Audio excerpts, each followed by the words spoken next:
Is our country losing the fight on gun laws?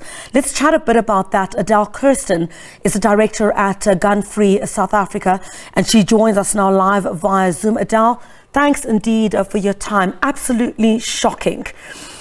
Is it time that we have a conversation about, maybe let's start here, do we have a gun problem? We have a gun epidemic. And it's shocking, it's tragic, and what makes us angry is that it's preventable. Griselda, we wake up every morning to 23 people being shot and killed in this country. That's how many people are killed. We go to bed at night hearing gunfire, especially for young people. This is our daily reality. What brings it to the fore is this kind of multiple shooting.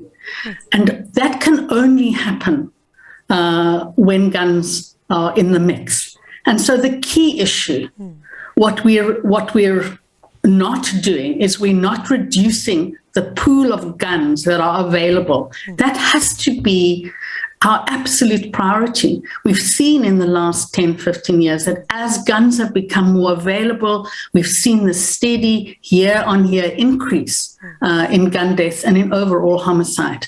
It's time to stop that. Adèle, what's more concerning is that we're hearing from the details that are still quite sketchy coming out of Soweto, that these are believed to have been high caliber weapons that were used allegedly in what took place there. How is it that there's access to high caliber weapons?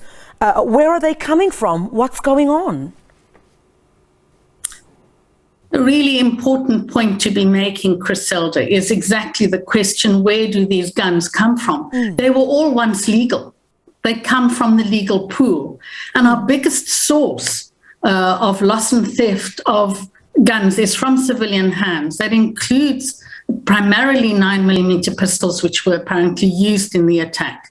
But it can include rifles. And of course, there's the private security industry, and then there is also loss and theft from cops. But there's fraud and corruption, where people are being able to bypass the licensing system and get guns licenses for weapons that in fact they haven't passed the proper test. So there are a number of sources of weapons. There are a number of ways in which legal guns move from the legal market into the illicit market. But essentially these guns were once legal. And this is the task of the police. Where are those guns? Have they been recovered? Where did they come from? We have to be asking, where did these guns come from? And the police can do that, and that is their task. This is such an onslaught, because I think it was a couple of years ago, I think more than 7 years ago, I think I'd actually done a story on how easy it was. This was in Pretoria, how easy it was to get, I think it was a gun license, but something quite shocking. What do we then need to do? We can converse all we want. Certainly, this kind of thing comes to the fore when we have these multiple shootings, but it's what has been going on. We're hearing from the people of Soweto that this is what happens. It's just that I guess the focus is on it because people have just been killed en masse. In Pietermaritzburg, our colleagues are on their way to they're on their way from Durban to Pietermaritzburg, and there again, there's loss of life. What needs to be done? We've been talking for so long. Nothing is happening. Nothing is changing. Yeah. It is. It's a huge challenge. But I think they really, I guess I want to say three things. The one is that right now we have an amendment to the gun law on the table. The primary focus of that amendment is to reduce gun availability.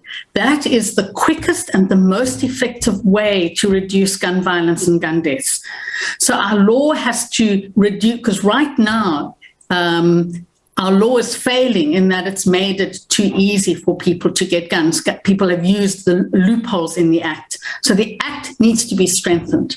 number one. And that's on the table, and we can move, and we would urge the minister to bring that law to Parliament. Secondly, is we have some real challenges with the administration of this act. And so the question is, should we be thinking about where does the licensing process happen? Is the police the best place for this to be happening? And lastly, and this is so unspoken, we do not talk about it, but this is about young men killing other young men. This is the profile. This is the pattern. What are we doing to intervene at this level? This is much bigger than the law. This is about male violence. And if you look against other young men, we know that men are predominantly the owners of guns. It's men who kill their wives and girlfriends. It's men who kill each other. We have to address that as well. Adèle, I think there's not much more that you can say pertaining to that. Of course, while these investigations, continue into what could have led to both of these devastating incidents, one in Pietermaritzburg and the other here in Soweto. But, do you think, on the other hand, perhaps, others could argue, because of the crime levels in South Africa, how do we strike a balance between having this all-important conversation about a gun-free South Africa and striking that balance with protecting yourself? I'm really caught in between the two because of the high levels of crime that we have in South Africa. You sit on your balcony or wherever it is and you lock the door. There's no freedom to enjoy the sun without feeling afraid. So where do we strike the balance then? Because someone could argue, and understandably so, we're simply not safe. Yeah, we aren't safe. And most of us live in high levels of fear. Guns are not the solution. So we know a very bold intervention to reduce availability, to remove guns from the equation, that will save lives. The conversation we need to be having is, how do we keep ourselves safe? And that conversation must happen at the grassroots. How do people in Atlantis or Mitchell's Plain or Alexandra, what do those young people do to keep themselves safe? That's where the conversation must be going, is people living in high levels of gun-related violence, but other kinds of violence. What are people doing?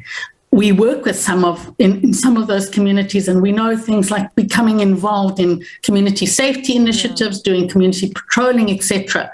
But the answers have to come from the ground, gun-free partners with people on these issues. But that's the conversation we need to be having, because we know there's absolutely no evidence, none that I've seen, that guns keep you safe. And in fact, we know there's just been a really path-breaking research in South Africa that looked at almost 1.5 million robbery dockets, police dockets. And 86,000 of those, it was what we call a robbery homicide. And in all of those, what the data shows is when a gun was present in a robbery, in a home in particular, it escalated and increased the potential for violence. So guns are not the solution, but the conversation we need to be having is, how do we work together to make our country a safer place? And the thing that will give us the kickstart is about reducing gun availability. Adèle, thank you very much indeed. A very important conversation that we're having with you here this morning in the midst of a devastation and ongoing mass shootings is what we can certainly describe them as. Adèle Kirsten is the director at a Gun Free South Africa. Thanks indeed.